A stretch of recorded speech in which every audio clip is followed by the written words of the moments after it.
Fondala. Merci, Monsieur le Président. J'aimerais, en commençant mon discours, faire écho aux commentaires de mon collègue conservateur qui, à mon sens, induit les gens en erreur. Il n'est pas ici question de comment votez-vous, comment ne votez-vous pas. En fait, en cette Chambre, le public le sait, il y a différentes procédures et plusieurs règles qui régissent chaque partie de la journée en cette Chambre et bien plus encore. Et oui, il y a des règles à savoir quand débattons de tel ou tel sujet.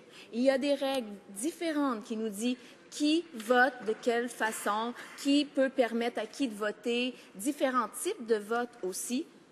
La motion d'aujourd'hui n'est pas du tout à propos de toutes ces procédures ou à propos de la liberté en général des députés dans cette Chambre à tout moment où cette Chambre siège. Je pense que c'est important de le préciser parce que les commentaires de mon collègue induisent les gens en erreur. En fait, cette motion qui est devant nous s'adresse à un moment très précis dans cette Chambre, Monsieur le Président, et à un élément de la procédure très précis, d'un moment très précis qui se déroule en cette Chambre. Alors, laissez-moi faire un petit retour sur le contexte. Premièrement, il s'agit de la période de déclaration qui arrive une fois par jour, les lundis, mardis et mercredis, et les vendredis. Et pendant cette période-ci, il y a des députés qui se lèvent pour faire des déclarations d'une minute ou moins. Ces déclarations, ce sont les députés eux-mêmes qui devraient avoir la liberté de choisir les sujets sur lesquels elles vont porter. Et ils peuvent être divers. Normalement, qui choisit de la liste des députés? Qui choisit de quel député peut parler ce jour-ci plutôt que le lendemain? En fait, c'est le whip ou un député désigné du parti, de chaque parti, qui donne une liste de députés au président pour dire voici quels députés parleront aujourd'hui. Donc, simplement pour remettre en contexte ceci et dire que la motion d'aujourd'hui vise à savoir qui devrait décider quel député peut parler, quel jour, pendant la période de déclaration. Donc, c'est très précis, Monsieur le Président. Laissez-moi vous dire comment ça fonctionne au NPD, par exemple, puisque c'est le contexte que je connais le mieux. Au NPD, je dois dire que mes collègues, en général, ne se plaignent pas de la façon dont ça fonctionne et que moi, personnellement, je peux assurer que je suis très confortable avec la façon dont le whip du NPD décide quel député fera quelle déclaration.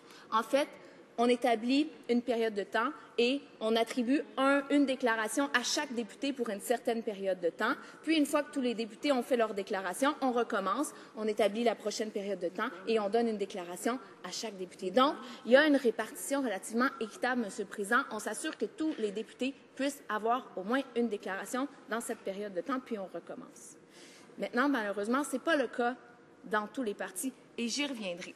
Monsieur le Président, j'ai eu moi-même le plaisir, je dois dire, de faire quelques déclarations en cette Chambre depuis que je suis élue députée de Pierrefonds-Dollard. Et par exemple, j'ai saisi cette opportunité pour promouvoir le Forum des femmes de l'Ouest de l'île et remercier celles qui ont participé à son succès. J'ai, par exemple, souligné le travail d'un organisme communautaire, Pas de la rue, et j'en ai profité pour mentionner qu'est-ce que le projet de loi de ma collègue de Saint-Hyacinthe-Bagotte sur la stratégie nationale de logement pourrait apporter aux aînés qui vivent une situation de pauvreté et qui se retrouvent sans logement. J'ai aussi, for example, I also congratulate the important Salesian community in Pierrefonds-Dollard and underlined the work they are doing, the tremendous work they are doing to keep their culture alive and to build bridges among the largest community of the West Island.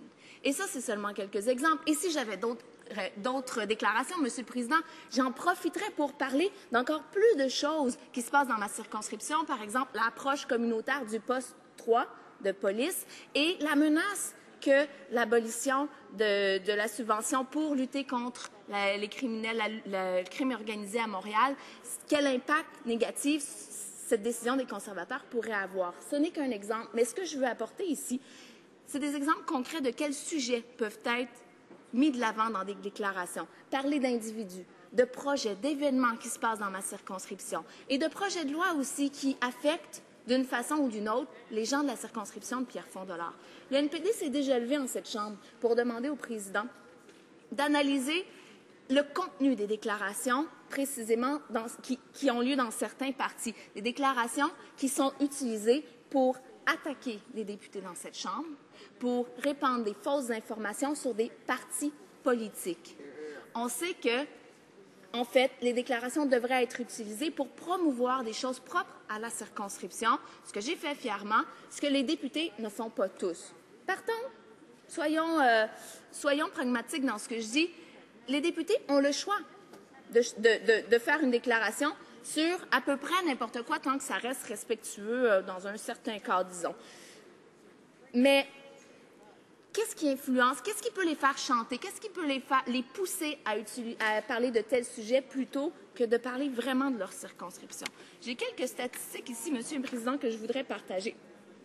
Une analyse faite par l'Ottawa Citizen qui dit que les déclarations faites depuis mai 2011 a révélé que 159 déclarations de députés conservateurs se référaient à la taxe sur le carbone et que, en fait, 42 déclarations portaient sur le chef du NPD et que 142 portaient sur le nouveau Parti démocratique. Est-ce que ça faisait vraiment la promotion de quoi que ce soit dans la circonscription des députés conservateurs? Écoutez, Monsieur le Président, on peut vraiment se poser la question.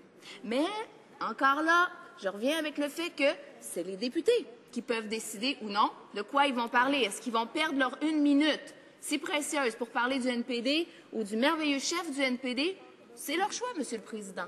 Mais revenons-en à la proposition qui est ici devant nous. La proposition nous dit que plutôt que la liste soit fournie par le whip du parti, elle pourrait être déterminée par l'ordre alphabétique et que ce soit le président qui décide.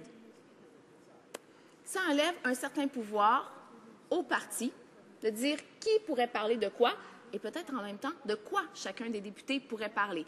Et donc, ça laisserait une certaine liberté, un certain pouvoir de plus aux députés, à savoir que s'ils veulent parler de tel ou tel sujet, ils savent que c'est leur déclaration et que ce n'est personne d'autre que le président de la Chambre qui leur a donné ce temps pour parler.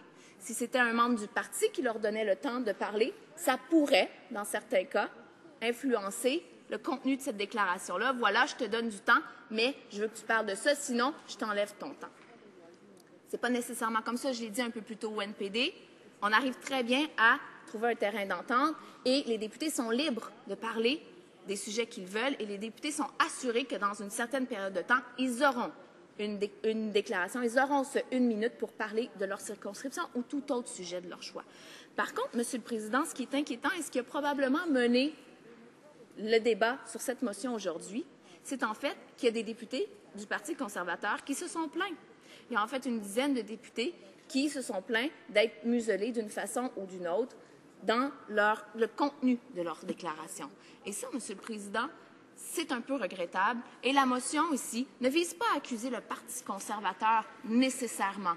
Il vise simplement à étudier une partie d'une procédure qui correspond à la période des déclarations pour s'assurer qu'il y ait plus d'impartialité dans le contenu des déclarations pour enlever l'influence d'un membre d'un parti sur le contenu des déclarations que peuvent avoir d'autres députés. Je vais finir, Monsieur le Président, en disant que c'est malheureux d'entendre les commentaires, les questions qui sont venues des conservateurs jusqu'à présent dans ce débat-là. On a vu que le premier ministre et son parti conservateur ont muselé cette Chambre en plusieurs occasions. Il y a eu des plaintes sur la façon dont le travail se fait en comité. Et il y a eu des plaintes d'une dizaine de députés par rapport à leur liberté d'expression dans ce parti.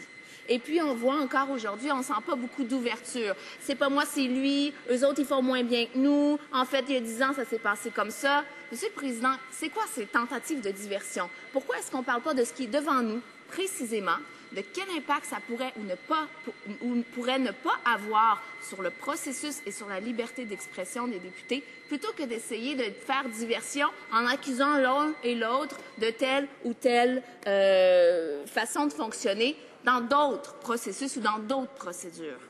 Monsieur le Président, je vais finir en disant que le NPD défend la libre expression des députés en Seine-Chambre et que pour le NPD, à ce moment-ci, ce n'est pas un enjeu important à savoir est-ce qu'on devrait attribuer par ordre alphabétique ou non, puisqu'on a un système qui fonctionne et qui respecte la libre expression des députés. Par contre, si cette motion peut aider d'autres députés en cette Chambre à parler librement pendant leur période de déclaration, pourquoi pas? On est prêt à aller de l'avant. Merci beaucoup, Monsieur le Président. Questions and comments. The honourable member for Vancouver Quadra.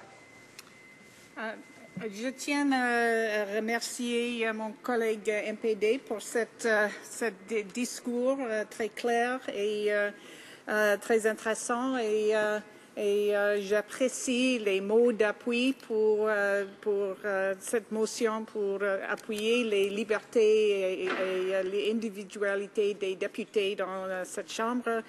Et je voudrais juste savoir si elle personnellement, la députée personnellement, va appuyer notre motion. C'est une expression qui est très importante à l'égard le rôle des membres des députés. Et je voudrais savoir si elle va voter oui.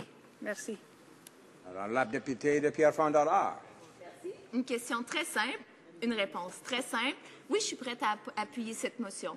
Comme je l'ai dit plus tôt, pour le NPD, la façon dont on fonctionne, ce n'est pas un enjeu nécessairement, puisqu'on a une façon qui fonctionne, qui nous convient à nous, membres du NPD.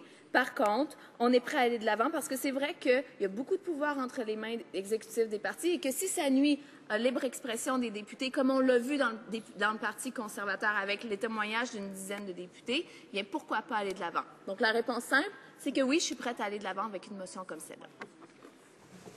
Questions and comments. The honourable member for Western Arctic. Thank you, Mr. Speaker, and I thank my colleague for her intervention on this very interesting debate today, and I want to thank the Liberal Party for actually bringing this forward, because I think in the 7 years I've been here, this is the first time I've had an opportunity to stand up on a procedural issue. And, you know, it is, how do we make the rules in this House of Commons? They should be decisions of the House, but I think quite clearly they must follow the basic precepts of our country, and that's rules such as the Bill of Rights and Freedoms, the Constitution. That should be reflected in our practices here. And sometimes it is and sometimes it isn't. Are we content to continue to follow rules that have been set up a long time ago without thinking our way through these rules to see if they're appropriate? And Mr. Speaker, I could think of the way that the Speaker arbitrarily goes from party to party when asking for questions after debate, even though parties are not the same size. So by doing that, the Speaker is denying equality of opportunity for those in larger parties, for those in smaller parties. Is that fair? Is that fair? Can we say so? My honourable member, is it not good to have debates about how we behave ourselves in this House? Is this not part of what could probably bring about a better House of Commons, a better House of Commons that could represent the people of this country in a more democratic and sensible fashion? Alors, la députée de Pierrefonds-Dollard. Merci, Monsieur le Président. Merci à mon collègue pour sa question. En effet, j'étais enseignante avant d'être députée. Et parfois, je me sens un peu comme dans une classe quand je suis dans cette chambre et que je me lève et que je parle. Pourquoi? Écoutez, juste vous donner un exemple cocasse. Une fois, j'étais en train de faire un discours et puis j'ai dû m'interrompre parce qu'un député criait à l'autre « Vous êtes un enfant! Vous n'êtes qu'un enfant et tout le monde s'en rend compte! » Et il criait ça d'un bord à l'autre de la chambre. On n'était pas très nombreux, je dois avouer, et j'étais assez déstabilisée de cette interférence. Donc, devrions-nous nous poser des questions sur comment est-ce qu'on se comporte dans cette Chambre des communes? Oui, on le fait un peu dans cette motion qui est devant nous, et j'espère que ça pourrait ouvrir la porte à ce qu'on le fasse beaucoup plus, parce que le niveau du débat ou le comportement de se crier un après l'autre, de se manquer de respect, de s'insulter même parfois d'une façon ou d'une autre dans cette Chambre. Écoutez, je pense que les Canadiens peuvent s'attendre à plus, puis je pense que tous les partis confondus peuvent offrir plus à ce niveau-là. Et j'espère qu'on va voir une évolution. J'ai bon espoir. Peut-être que je suis naïve, mais j'ai bon espoir.